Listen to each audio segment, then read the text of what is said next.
Social மீடியாக்களில் அரசியல், cinema, entertainment உள்ளிட்ட பல்வேறு துறைகளில் முன்னணியில் வலம் வந்து கொண்டிருக்கும் real one media private limited நிறுவனத்தில் பணிபுரிய ஒரு அரிய வாய்ப்பு.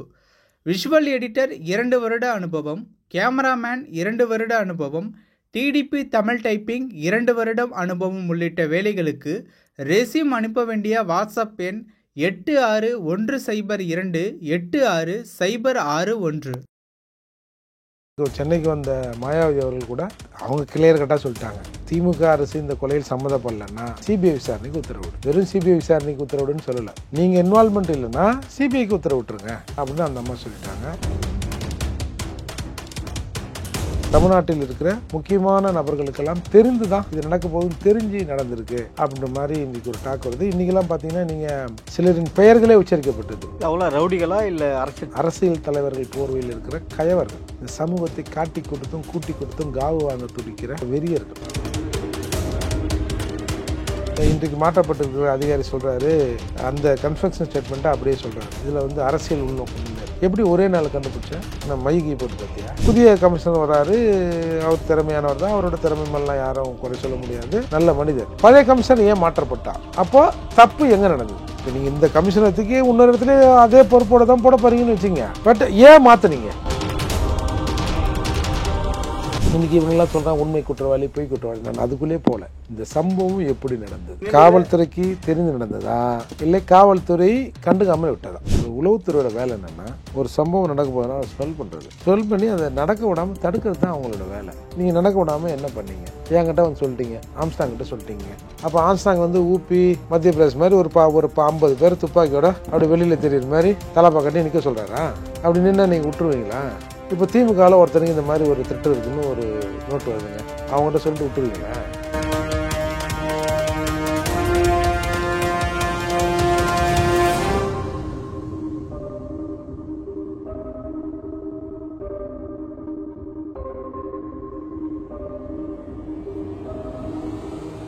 ரியல் ஒன் நேயர்களுக்கு வணக்கம். இன்றைய நேயர்களுக்காக நம்முடைய இணைகிறார் புரட்சி தமிழ் கட்சியின் தலைவரும் வழக்கறிஞருமான திரு ஏர்போர்ட் மூர்த்தி அவர்கள். வணக்கம் சார். சரணடைஞ்ச 8 பேரில் உண்மை குற்றவாளி யாருமே இல்லை அப்படின்னு சொல்லிட்டு விடுதலை சிறுத்தைகள் கட்சி தலைவர் திருமாவளவரும் சொல்லியிருக்காரு, செல்வப்பிரந்தி அவரும் சொல்லியிருக்காரு. அப்போ யார் தான் இதில் உண்மை குற்றவாளி? இதில் யார் தான் சார்? அவர்கள் மீறி வந்த உண்மை அது. அவங்களுக்கு தெரியும் என்ன நடந்தது, அது எல்லா விஷயமும் அவங்களுக்கு தெரியும். அதை மீறி அவங்க சொல்லிட்டாங்க. ஒட்டுமொத்தமாக அண்ணன் ஆம்ஸ்டாங் விவகாரத்தில் இது வந்து ஏதோ நடந்திருக்கு அது பின்னாடி அப்படின்ற மாதிரி எல்லாரும் பேச ஆரம்பிச்சிட்டாங்க. இன்றைக்கு வந்து நீங்கள் சென்னைக்கு வந்த மாயாவதி அவர்கள் கூட அவங்க கிளியர் கட்டாக சொல்லிட்டாங்க, திமுக அரசு இந்த கொலையில் சம்மந்தப்படலன்னா சிபிஐ விசாரணைக்கு உத்தரவிடு. வெறும் சிபிஐ விசாரணைக்கு உத்தரவிடுன்னு சொல்லலை, நீங்கள் இன்வால்மெண்ட் இல்லைன்னா சிபிஐக்கு உத்தரவிட்டுருங்க அப்படின்னு அந்த அம்மா சொல்லிட்டாங்க. இப்போ நான் சொல்கிறேன், ஜெகன் சொல்கிறாரு, இது மாதிரி பலர் சொல்கிறாங்க. அது மட்டும் இல்லாமல் பிஎஸ்பி தொண்டர்கள் ஒவ்வொருவரும் இந்த கொலையில் பல கைகள் இந்த கொலையில் இருக்குது. இந்த கொலைங்கிறது தமிழ்நாட்டில் இருக்கிற முக்கியமான நபர்களுக்கெல்லாம் தெரிந்து தான் இது நடக்க போகுதுன்னு தெரிஞ்சு நடந்திருக்கு அப்படின்ற மாதிரி இன்னைக்கு ஒரு டாக் வருது. இன்னைக்கெல்லாம் பார்த்தீங்கன்னா நீங்கள் சிலரின் பெயர்களே உச்சரிக்கப்பட்டது. பெயரை உச்சரித்து இந்த மாதிரி இந்த விஷயம் நடந்தது, இந்த விஷயம் நடந்தது, இதுக்காக இன்ன ஆள்கிட்ட சொன்னாங்க, அந்நாள் வந்து மதுரையில் போய் ஒரு ஆளை பாருன்னாரு, அப்படி இப்படின்னு பல விஷயங்கள் இன்றைக்கு பேசப்பட்டு பல பேர் அம்பலப்பட்டு நிற்கிறான். அவ்வளோ ரவுடிகளா இல்லை அரசியல் தலைவர்கள் போர்வையில் இருக்கிற கயவர்கள், இந்த சமூகத்தை காட்டி கொடுத்தும் கூட்டி கொடுத்தும் காவு வாங்க துடிக்கிற வெறியர்கள். எல்லாருக்கும் தெரிஞ்சிருக்கலாம் இன்னைக்கு வந்து பேச்சு அடிபடுது. நீங்கள் அவ்வளோ பெரிய தலைவர், இப்போ போலீஸ் சொல்கிறதுலே முரண் இருக்குல்ல. நீங்கள் சரி இந்த தலைவர்கள் திட்டு பசங்க இப்படி தான் இருப்பாங்க, ஒருத்தன் சாகடிக்கணும், ஒருத்தன் வந்து அமுக்கி அழித்து மேலே வரணும்னு நினைப்பாங்கன்னு கூட நம்ம வச்சுப்போம். அதான் அரசியல் தானே, அப்படி தான் இருக்குன்னு கூட வச்சுப்போம்.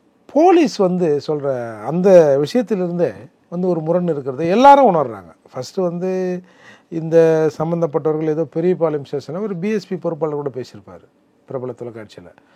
வந்து பெரியபாளையம் ஸ்டேஷனில் போய் சரணடைஞ்சாங்க, அங்கேருந்து அவங்க வந்து இவங்க சொல்கிற இடத்துக்கு கொண்டு வரப்பட்டிருக்கலாம் அப்படின்லாம் சொல்கிறாங்க. அது மட்டும் இல்லாமல் ஒரு கொலை நடக்குது, இந்த கொலை இந்திய அளவில் ஒரு பெரிய பேசு பொருளாக மாறும் என்பது அவங்களுக்கும் தெரியும்.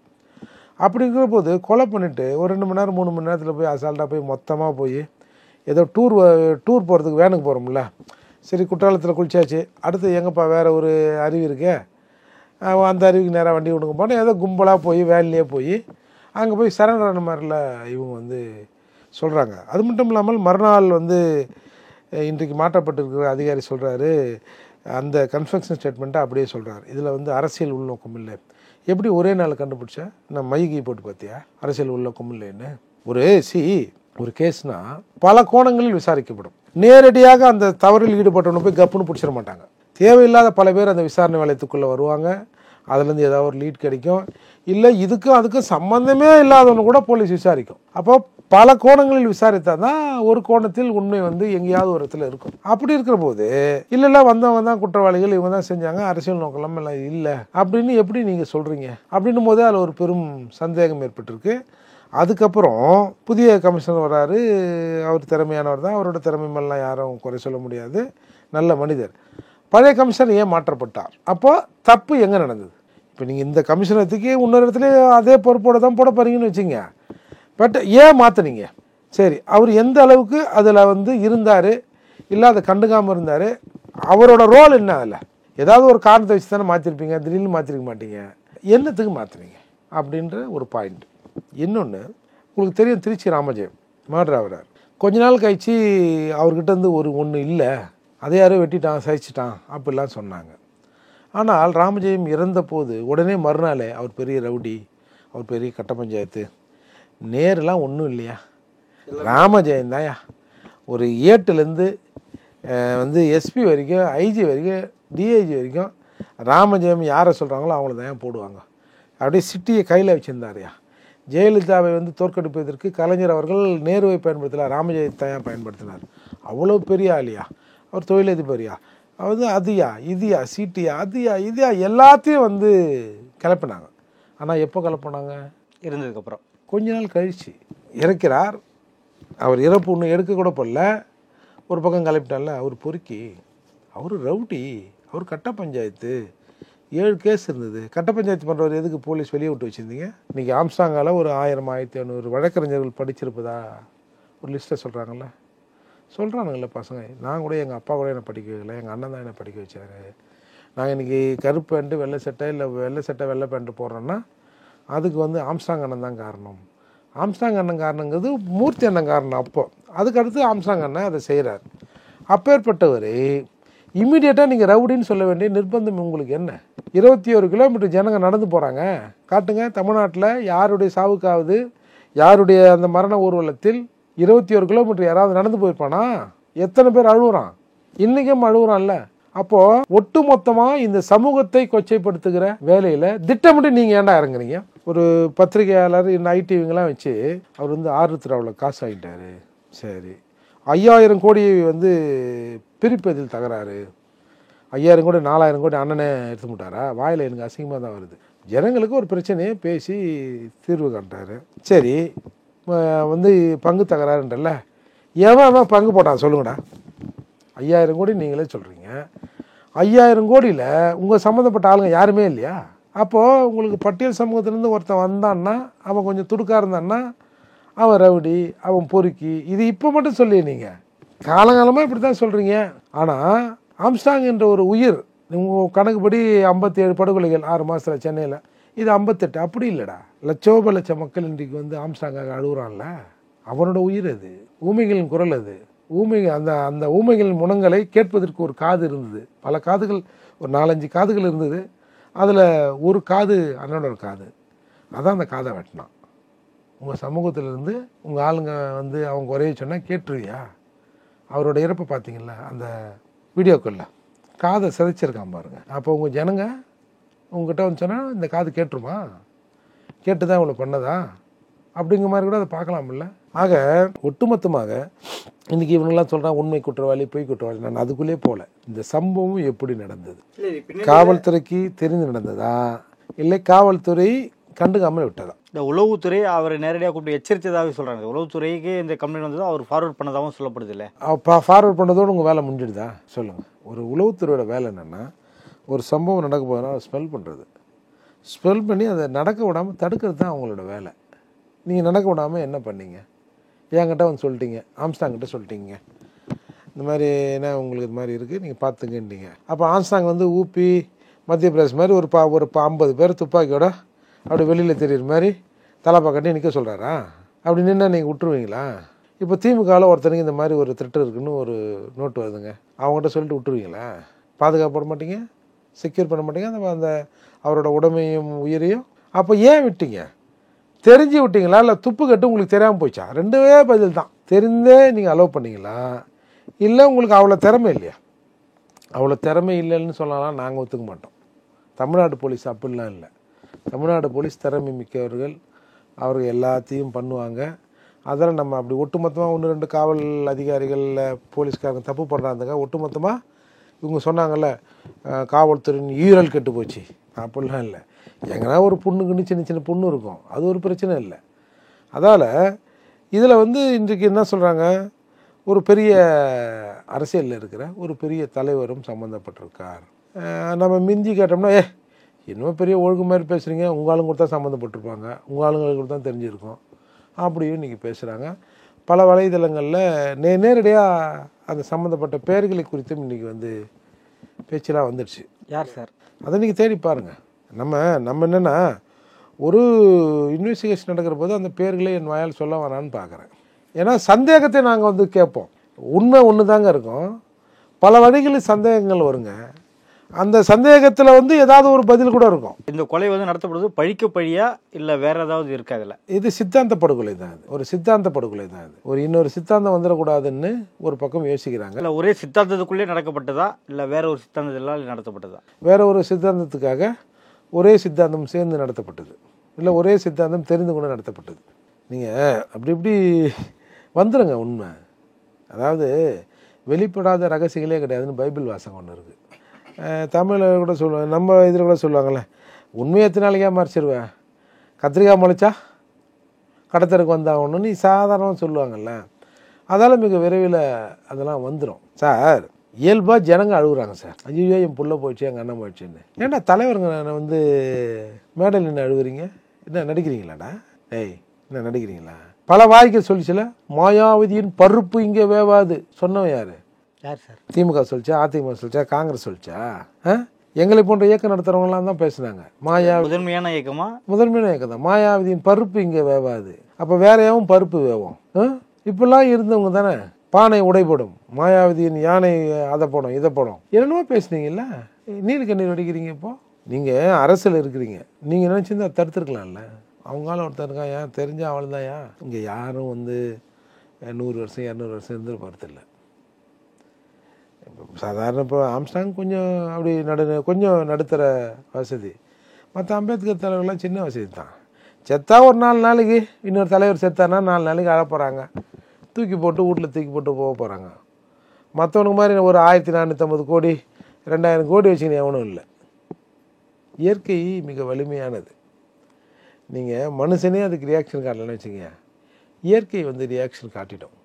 பெரிய கொட்டேஷனாக இருப்பான், டாக்டர் சொல்லுவான், டேய் ஒரு 2 பருக்கு சோறு உள்ளே போச்சு அவ்வளோதான், என்ன ராகி களியாக குடி. ஒரு சும்மா ஒரு 30 ml லிக்கர் உள்ளே போச்சு, கண்டமாச்சு உன்னோட லிவர் எப்போன்னு பார்த்து நிற்குது. உன்னை மேலே அனுப்புறதுக்கு கொஞ்சம் ஒரு 30 ml லிக்கர் உள்ளே வந்தால் நீ மேலே போயிடுவேன். இப்போல்லாம் பல பேர் ஆயிட்டான்ல. அப்போ என்ன வாழ்க்கை இது? ஒரு உரிமை மறுக்கப்பட்ட மக்களின் உரிமை குரலாக இவ்வளவு பேர் கதறி அழுகுறான், இவ்வளோ பேரை வாழ வச்சிருக்காருன்றான். எப்படி இதை அரசாங்கம் இவ்வளோ லூஸில் விட்டுடுச்சுன்ற ஒரு கேள்வி வருது இல்லை? அப்போ எல்லாருமே சொல்கிறோம், இது பல விஷயங்கள் இதில் இருக்கதா தெரிய வருது. அதெல்லாம் நீங்கள் சிபிஐக்கு விசாரணை கொடுத்துருக்குறோங்கப்பா, எதாக இருந்தாலும் அவங்க கண்டுபிடிக்கிட்டோமா. ஏன் மறுக்கிறீங்க? இல்லை நம்ம போலீஸே நல்ல போலீஸு, அவங்க விசாரணை சரியாக செய்வாங்க. ஆனால் பாருங்கள், உண்மை குற்றவாளியை கண்டுபிடிங்க, இவங்க குற்றவாளி இல்லைங்க. அதாவது இவர்கள் மீது நாங்கள் சந்தேகப்படுறோம்னா நீங்கள் சொல்லலாம், எங்க அவன் பேரெலாம் சந்தேகப்படாதீங்க, அவனுங்கெல்லாம் உண்மை குற்றவாளி இல்லைங்கன்னு சொல்லலாம். ஒரு ரிமாண்டு காட்டுறாங்க, ரிமாண்டு காட்டுறவங்களே நீங்கள் உண்மை குற்றவாளி இல்லைன்னு நீங்களே சொல்கிறீங்க. அப்போ சொன்னவர்களுக்கு இந்த வழக்கு குறித்து சம்மன் எடுக்கும் போது சம்மன் அனுப்பப்படுமா? அதே அப்படியே எல்லாமே இங்கே ஒரு சிண்டிகேட் தானே. இப்படியே பேசிட்டு உள்ள உண்மை குற்றவாளி இவங்க இல்லை வேறவங்க. என்னடா இது? அங்கே வாழை காட்டுறது, இங்கே தலையை காட்டுறது, அதை அதை திசை திருப்புறதுக்கு. இன்றைக்கி பார்த்தீங்கன்னா, நீ ஐபிஎஸ் எப்படி பாஸ் பண்ண, நான் ரவுடியா நிரூபிப்பியா? செல்வன்னு எனக்கு பர்சனலாகவே தெரியும். பர்சனலாக தெரிஞ்ச விட தமிழ்நாட்டில் இருக்கிற எல்லாருக்குமே செல்வத்தை பற்றி தெரியும், மூர்த்தியை பற்றி தெரியும், ஆம்ஸ்டாங்கை பற்றி தெரியும், திருமாவளவனை பற்றி எல்லாருக்கும் தெரியும். எங்கள் ஆட்களுக்காவது குறைஞ்சபட்சம் தெரியும், மற்றவங்களுக்கு கொஞ்சம் பேர் தெரியும். இப்போ நீ ரவுடியா என்னத்தை சொல்கிறது ஒன்று? அவர் ஐபிஎஸ் படித்து தான் வந்திருக்காரு, பாஸ் பண்ணி தான் வந்திருக்காரு. நீ எப்படி பாஸ் பண்ணேன்னு எனக்கு தெரியல. அதனால தான் பாஸ் பண்ணி தான் அவர் இப்போ சர்வீஸ் பண்ணி விஆர்எஸ் கொடுத்து கட்சிக்கு அரசியலுங்க வந்துட்டார். உங்களோட பேக்ரவுண்டு இப்படி இருக்குது. இப்போ இந்த பிரச்சனை ஏன் கலர்றீங்க? இந்த பிரச்சனை செல்வம் தான் முதல்ல கலர்றாரு. ஆருத்ரா விஷயத்தில் பல பேரை சொல்லி இவங்கெல்லாம் பிஜேபிக்கெல்லாம் தெரியுங்க சொல்கிறாரு. உடனே இந்த கொஷின் வந்து அண்ணாமலை கிட்ட வைக்கப்படுகிற போது எனக்கு ஒன்றும் தெரியல. அந்த ரவுடி விஷயம்லாம் அவர் தான் ஏற்கனவே ஹிஸ்ட்ரி சீட்டரு, மேபி அவர்களுக்கு ஒன்றா ரவுடிகளோட தொடர்பு இருக்கலாம், போலாம் இருக்கலாம், எனக்கு ஒன்றும் தெரியல. அது பழைய செட்டு. ஆமாம், பழைய செட்டு. அவங்க அதை மானிட்டர் பண்ணுவார்னு சொல்கிறாங்க. சரி, இது ஒரு பக்கம் இருக்கட்டும். இப்போ அண்ணாமலை வந்து உண்மையிலேயே ஐபிஎஸ் எப்படி பாஸ் பண்ணார் அப்படின்னு செல்வமும் தெரிஞ்சுக்கிட்டோம். அந்த ஆய்வு செல்வத்துக்கு உரிமை, நீ பண்ணு. இவர் மீது என்னென்ன கேஸ் இருக்குது, ரவுடி கேஸ் இருக்கா இல்லையா, இவர் ரவுடியா எவுடியான்னு அண்ணாமலை அது ஒரு ஆய்வு பண்ணிக்கிட்டோம். உங்கள் 2 பேருக்கும், அண்ணாமலை அதாவது பிஜேபியின் மாநில தலைவருக்கும் காங்கிரஸின் மாநில தலைவருக்குமான அது பிரச்சனைன்னு வை. இல்லை, ஒரு முன்னாள் ஐபிஎஸ் அதிகாரி அண்ணாமலைக்கும் ஒரு முன்னாள் ரிசர்வ் வங்கி ஊழியராக இருந்த செல்வ பெருந்தகை, அப்போது செல்வமாக இருந்து இப்போது செல்வ பெருந்தகையாக இருக்கிற 2 தனிப்பட்ட நபருக்குமான பிரச்சனைன்னு கூட நம்ம ஒரு பக்கம் வச்சிருவோம் சார். இன்றைக்கி வந்து காங்கிரஸ்னு கூட சொல்ல வேணாவே, ஒரு புக்லெட் ஒன்று வெளியிட்ருக்காங்க. அதில் கிட்டத்தட்ட ஒரு 200 சில்லற பேர் வந்து இவங்கெல்லாம் ரவுடிகள், பாஜக பொறுப்பில் இருக்காங்க அப்படின்னு ஒரு லிஸ்ட்டு வர்றாங்க. ஒரு போட்டு பாஜக ரவுடிகள் பட்டியல்னு போட்டு ஒரு பக்கம் இப்போ உங்கள் பேர், என் பேர், அது மாதிரி ஒரு சிலர் பேர், தம்பி பேர், கருணாகரன், மூர்த்தி, சண்முகம், சுப்பிரமணி அப்படின்னு போட்டு உறுப்பினர்னு போட்டு வச்சுக்கிறாங்க. பொறுப்பாளர் கொஞ்சம் போருக்கு, உறுப்பினர் போட்டிருக்கு. சரி, அந்த புஸ்தகத்தில் நீங்கள் ஒரு புக்லெட்டில் யார் வெளியிட்டவர்னு அதில் இருக்கணுமில்ல? எதுவுமே இல்லை. மொட்டையாக பாஜக ரவுடி பட்டியல் உள்ளே திருப்பினோம்னா வெறும் பேராகுது, ஒரு ரவுடி ஒரு உறுப்பினர் அப்படிங்குது. இவ்வளவு கெத்து, இவ்வளவு இதாக பேசுகிறீங்கல்ல. தமிழ்நாடு காங்கிரஸ் கமிட்டின்னு போடு, இல்லை தமிழ்நாடு காங்கிரஸ் கமிட்டி தலைவர் செல்வ பெருந்தகைன்னு போடு, இல்லை ஏதோ ஒரே ஒரு பிரிவு, ரவுடிகள் கண்டுபிடிப்பு பிரிவு காங்கிரஸ் போட்டுல அந்த புக்கு வெளியிட்டிருக்கணும். போட்டுதுன்னா தெரிஞ்சிருக்கும்.